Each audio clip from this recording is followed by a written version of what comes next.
എനിക്കൊരു കഴിഞ്ഞ കാലമുണ്ട്, ഒരിക്കലും മറക്കാൻ കഴിയാത്തൊരു കാലം. എന്നെ പേടിക്കാൻ മാത്രം നീ ആരടി? അറിയില്ലേ, കുറിയെടുത്ത് രാത്രി തള്ള ബഹളം ഉണ്ടാക്കാതെ പോണം. എടി അലവരാതി ഞാൻ എന്റെ തള്ളയിലാന്ന് പറഞ്ഞതല്ലടി.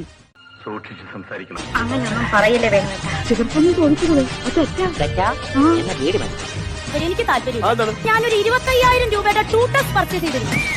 മീനൊക്കെ ചോദിക്കുവാ എന്തോന്ന് നമ്മുടെ ബിൽഡിംഗ് നിന്ന് ബിൽഡിംഗ്. നിന്നെയൊക്കെ കാണുന്നതിന് പെണ്ണ് കാണലല്ല പറയേണ്ടത്, ആണ് കാണലെന്നാ. പെണ്ണിന്റെ ഒരു ലക്ഷണമില്ലല്ലോ. അവന് ഭ്രാന്താണെന്നാ നാട്ടുകാര് പറയുന്നത്. നല്ല അസല് ഭ്രാന്താണ്. നിങ്ങൾ ഇത്രയും കഴിവുള്ളതാണെന്ന് ആർക്കും എന്നെ തടുക്കാനാവില്ല. ഗീതുവിന് എന്താ പറ്റിയത്? എന്നോട് എന്താ പറഞ്ഞേ? അല്ലാന്ന് തോന്നാൻ മാഷ്ക്ക് ഭഗവതിയെ മുമ്പ് കണ്ട പരിചയമൊന്നുമില്ലല്ലോ. മാത്രം ഞാൻ ചെയ്യാറ്, ഇതുപോലും ചെയ്തിട്ടില്ല. എന്താ പെൺകുട്ടികൾക്ക് ഇങ്ങനെ സിമ്പിൾ ഡ്രസ് ധരിക്കുന്ന പുരുഷന്മാരെ ഇഷ്ടമല്ലേ?